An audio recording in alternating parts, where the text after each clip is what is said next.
Today is Friday, April 10th, 2026, and bright and early in the morning. It's 4:44. Shout out to Lil Uzi song if any of you guys know. But anyways, we're gonna kind of go rapid fire today just because there's some interesting posts on X that I kind of wanted to talk about. One of them is something that I have mentioned briefly, just based on me observing, because you guys know I don't really use data. I just use my own eyes. Not really saying that's a good thing or a bad thing. It's just kind of how I am. But anyways, obviously it's bright and early in the morning, so not really much movement, just down slightly. But in the overnight market, it actually was kind of green.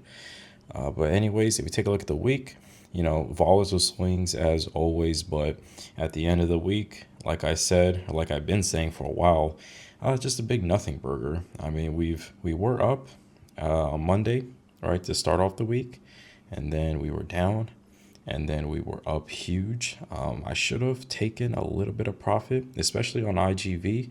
We'll talk about that too in just a moment, but I did not, unfortunately. But there was another big drop, and then just slightly green yesterday, I want to say. So, even though the market is making some very volatile swings back and forth, there's a lot of scary headlines, a lot of scary things going on. At the end of the week, not much has changed. I'm still at 150. I'm still down 50% from all-time highs, right? Like I said, past week, I am up 1%, but for the month, I am down 16%. For 3 months, still down 36%. Year to date, about the same because it's only been about 3 months, right? Year over year, I am up 71%, and of all time is 317%. So, not the what is it, 600%? Oh, almost 700% at the peak, but it is what it is. We'll get back up there eventually. Now, top movers, obviously, my one oil company that I have in my main account is doing very good.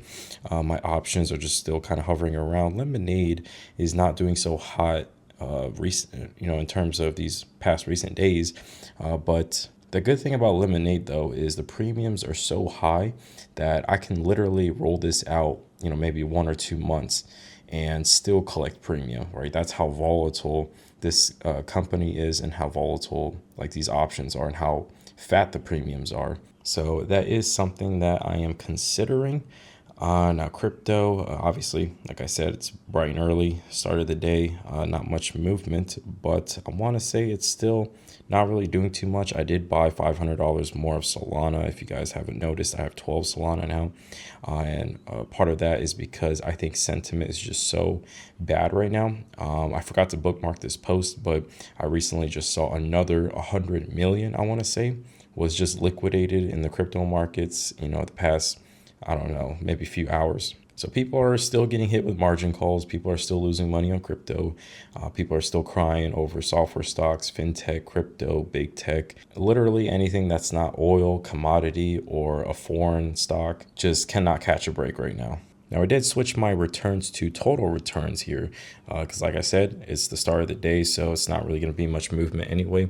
But I am down 4% on my IGV.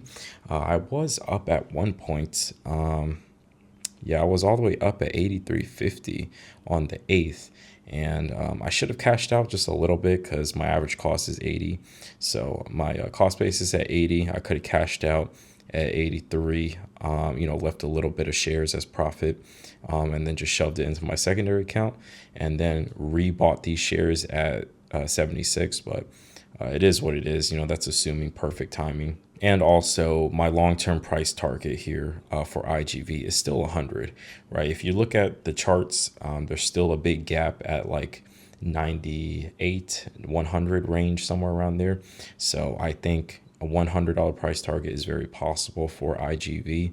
Obviously, that's not financial advice. That's just my own personal price target of where I'm likely going to hold this to before I pull out my principal. If we switch back to total percent, ILF up about 2%. So, basically kind of flat. I'll probably buy a little bit more, but there's a lot more stocks that I want to get into. So I'm very spread thin. And that's kind of like a running theme here. It's something that I've noticed about myself. But I did have 2 shares of QQQ. I did sell on that big green day, and I just kept a little fractional share because, it's QQQ, right? But I am down 20% on Axon, which is very disappointing. But right now it is at 350, and I think this will be, a $600 stock again sometime in the future. So it is what it is. People can keep panic selling all they want. Right now during this time period where anything that's even remotely related to SaaS, software as a service, is getting sold off, and Axon just gets thrown in that bucket. But the unique thing about Axon is this is a government contractor, right? This is a company that works with government agencies. Very sticky contracts, similar to Palantir. And they sell a variety of products, right? Obviously, they got their taser products, their body cameras, but they also have software with AI that's either coming out or it's already out, and they're in the process of like integrating all these services into like a software subscription like business model. So, one of the biggest things about Axon is their margins, right? Their profit. It looks very expensive on paper because their profits are so thin, but I think this switch into like a subscription-based model is definitely going to help a lot. I am up 8% on Millie. I'm break even on Microsoft, up a little bit on Apple, 3.41%, up a little bit on Hess, 2%. Robinhood is 574%, but keep in mind this was, an 1100% gainer for me. Being down 50%, obviously that brings it back down to 500. So it is unfortunate, but it is what it is. These are my top 10 positions as of right now in my main brokerage account. Nike, the big loser right now, 38% down. But, I still think that's a $90 stock for myself personally. The Pepsi, I'm basically break even on it. REPX, 40% gainer for me. And it's also a high dividend stock. So I'm very happy about that. For all I care, they can just keep pumping oil. Just kidding. I kind of don't like how gas is $4 right now, but hey, at least RPX is up. Palantir was another one of those 1,000 plus gainers for me, but it's been cut and very volatile with all of this SaaS apocalypse that's been going on. I am up on American Express. This was a 100 plus percent gainer for me, but I've been averaging up, so now it's just a 24% gainer. SoFi, 124.5% gainer for me. Sprouts, I'm basically break even. Lemonade down slightly, but keep in mind I've been trading Lemonade for a while now, and I'm pretty sure on paper I'm still in the green, just because of my previous trading with the stock. And I'm not sure where I last left off, so we'll just go ahead and start here on the first. Just made my buys and my transfers. I've been buying a little bit more Axon. QQQ I did sell, like I mentioned. I dumped on them for break even. ILF was a buy. Hess was a buy. And of course I have a American Express dividend on the way. Now for the main portion of this video, there were quite a few X posts that I want to go over, but the first one was from yours truly. I did recently get some mail from SoFi asking me to vote on one of my stock holdings. If any of you guys are curious about what it is, it's actually Petro Brazil. But I kind of want all of these apps like SoFi and Robinhood to finally have like an in-app voting feature. I think that'd be very useful. I'm very tired of all these like little mail-ins, and I think that's like a thing of the past. And if I had to guess, I would think, sending in all of these paper mails is a big cost, right, for SoFi and Robinhood. So I'm waiting for that day to finally have it all be seamless in app. And I think that's something Robinhood is working on. I haven't seen too much of it lately, but I'm pretty sure I saw it was on Disney where there was like a little tab of where I could vote for my Disney shares, but I just don't remember exactly what it looked like.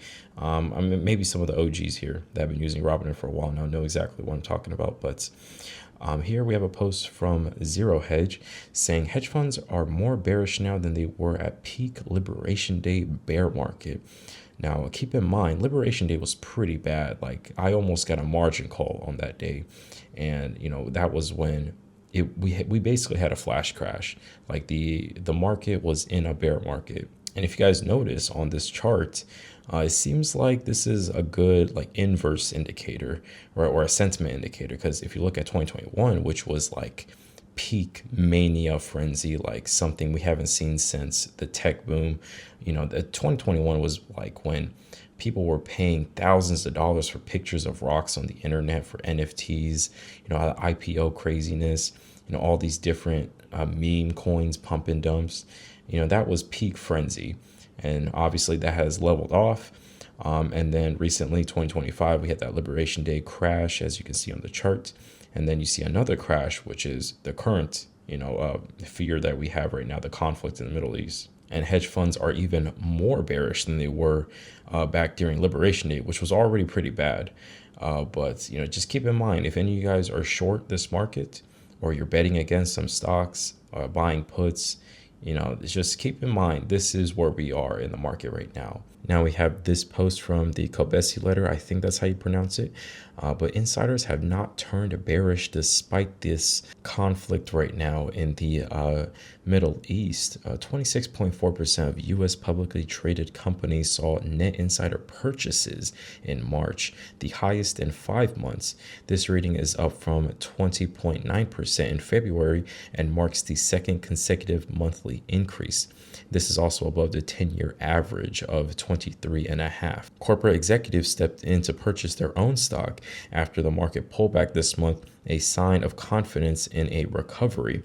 Meanwhile, in the energy sector, the proportion of companies with net insiders purchases fell minus 1.6 percentage points to 17.5%, suggesting insiders do not expect oil prices to stay elevated for long.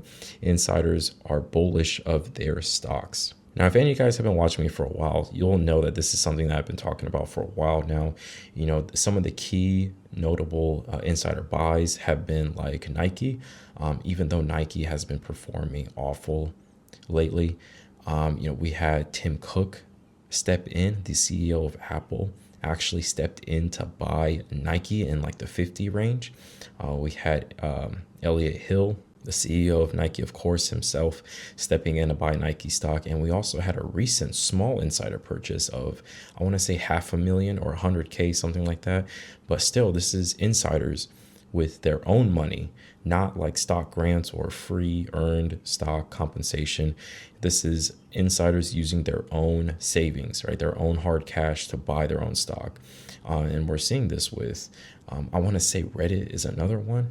Of course, Anthony Noto of SoFi, he's been buying his own stocks. So this is something that I've been mentioning for a while now, even though this is a scary time that we're in with the SaaS apocalypse, right? And the conflict in the Middle East. We're still seeing a lot of insiders buying their own stock and buying the dips. So something else to keep in mind for anybody that is betting against stocks right now. Now we have this other post from the Kobesi letter saying U.S. equity positioning has fallen to historically low levels. The U.S. consolidated equity positioning is down to its lowest since May 2025, posting a similar decline as during the first months of the 2022 bear market. This covers professional investors like fund managers, hedge funds, and algorithm-based trading strategies. Over the last 15 years, positioning has only been lower 20% of the time. This comes as discretionary investors like hedge funds, mutual funds have only been this underweight 16% of the time. At the same time, systematic funds such as CTAs and volatility targeting funds are at levels only seen 23% of the time over the same period. Investor positioning is so low that any positive catalyst could fuel a sharp market rebound. Now, I know that was a mouthful. That was hard for me to get through. But basically, just to summarize this for anybody that doesn't understand, this is some of the lowest buying that we've seen from insiders and funds. Some of the lowest, basically what it's saying, investor positioning. And what it's saying is any flip in sentiment, any positive catalyst that comes out, the market is just itching to buy, right? Investors, hedge funds, etc., they're just waiting for a reason to buy. And as soon as that reason shows up, there's going to be a huge buying spree. Everything's going to spike. So just keep that in mind for anybody that's betting against this market. Now, this last post I wanted to cover actually had to do with the current global situation that's going on in the Middle East. The Strait of Hormuz transit fees to be paid in cryptocurrency, which is interesting.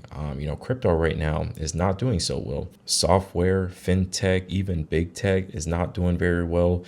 But some bullish news, I guess you could say, for crypto is that the Strait of Hormuz transit fees is possibly going to be paid in crypto. So, I've seen some posts saying it's going to be Bitcoin, some posts saying it's going to be just crypto in general. But at the end of the day, this is good news for crypto, right? Whether it's stable coins, all right, and that's going to benefit companies like Circle, or if it's just straight up, Bitcoin, Solana, Ethereum, whatever, at the end of the day, it's going to benefit crypto. So I thought it was important that during this scary time that I show you guys some posts of the flip side, right? The bullish side. Now, I know I gave you guys a break on my previous video where I finally didn't plug my website, which is the only way you guys can support me as of right now, at least until my channels get bigger, of course. But I just thought I'd go ahead and plug this in right here in this video because I didn't hit any of my goals last month. And I'm still trying to hit my goal of $10 and buy me a coffee. So if any of you guys wanted to super chat, it's $3 up at the top. And it also does take Apple Pay. But yeah, I'm still trying to hit my goal of $10.